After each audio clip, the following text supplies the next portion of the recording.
Just as an overview, I'm going to be going over the salary of a police officer, the requirements to become a police officer, a lot of the work conditions, and the dangers of the job of being a police officer, the goals and duties of law enforcement officer, which I think is probably the most important one, and also the public opinion of law enforcement. So for the salary of police officer, the U.S. Bureau of Labor Statistics finds that the average police salary as of 2014 is $56,000. Actually, a little bit closer to $57,000. If you look right over here, you can see that at this graph, the average salary has been increasing pretty steadily, right around the increase of inflation. So it keeps them with a decent living wage. It's not the most highly paid job, but it's not bad. If you look here at the top, though, you can see it's kind of starting to flatten out a little bit. Like down here, it's a pretty steep increase, and then right around 2008, it starts to flatten out a little bit. But hopefully that'll go back up. Also, approximately 653,000 police officers are employed in the United States, which honestly isn't that many. Right now, there's actually almost a police officer shortage. If you think about it, 653,000 police officers isn't that many when you consider, the population of New York or Los Angeles alone is in the millions of people. For the requirements to become a police officer, most departments require physical requirements, educational requirements, and both mental and psychological requirements. For physical requirements, most police departments require some type of physical test just to show that you're able to, get into the police academy and do well, and you'll be able to perform well in your job. It usually consists of a mile to a mile and a half run and an obstacle course or something of that sort. These requirements all come off of a website, basic requirements to be a police officer. And for educational requirements, this one is a national standard. All police officers must have a high school diploma or a GED. That's pretty much non-negotiable, but it's not a very stringent requirement. Most people in the United States do have one or the other. Also, most departments give a civil service examination. The civil service exam basically measures the aptitude of candidates to be police officers. It measures basic math, reading, and English skills, make sure they can just comprehend enough to be able to perform the duties that police officers have to perform.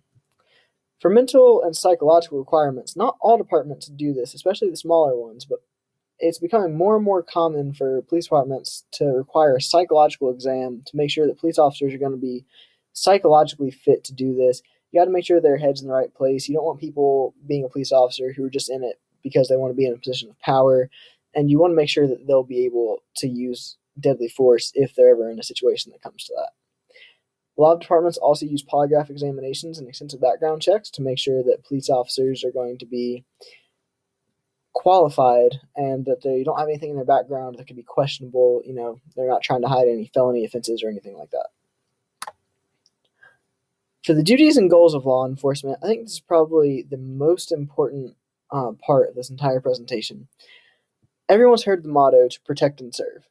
You'll see that actually written on a lot of police cars. You see protect and serve. And most people think that that's what law enforcement is there to do. In reality, the U.S. Bureau of Labor Statistics says that the goal of law enforcement is to maintain order and protect life and property by enforcing local, tribal, state, or federal laws and ordinances. This is generally accepted as a standard goal and purpose of law enforcement. I mean, it's in the name itself. Law enforcement, they're there to enforce the law. That's not to say they don't want to protect and serve their community. Basically it boils down to their duty is to enforce the law, but their goal is to protect and serve. They can do this through many different ways, such as community policing, the use of advanced technology, which sometimes gets a little controversial, but that's a topic for another day, and so forth. The Bill of Rights lays out a foundation for what law enforcement cannot do. And the Bill of Rights actually protects citizens against, unreasonable search and seizure. It frees them from incriminating against themselves or anyone else. They have the right to remain silent and all that. And so it's not as obvious at first, but when you actually really look into the Bill of Rights and the Constitution in general, it gives these guidelines for what law enforcement can't do.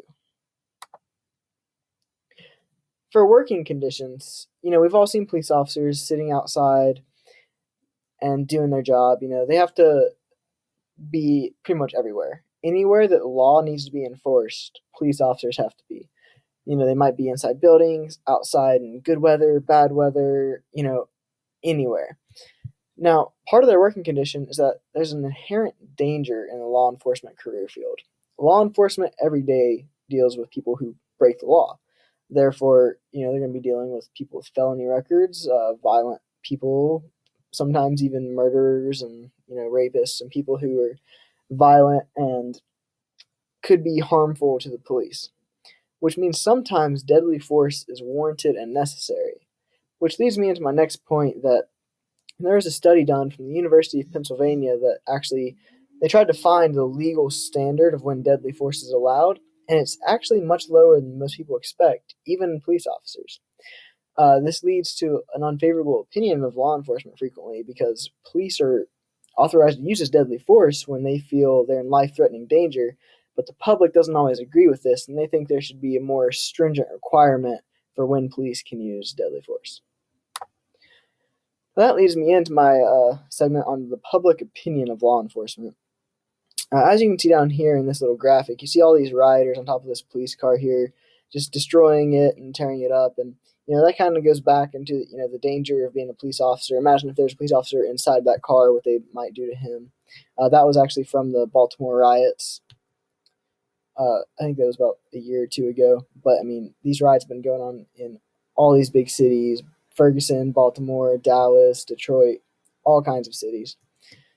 And most of these have been sparked by the so-called unjustified shootings.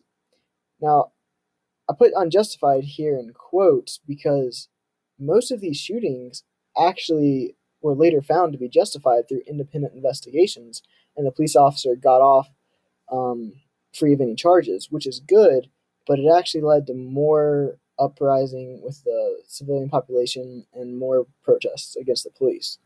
Now, even with all of that, there's one Colorado study that found that public opinion of police is actually mostly favorable, but it heavily depends on the individual encounters with the police.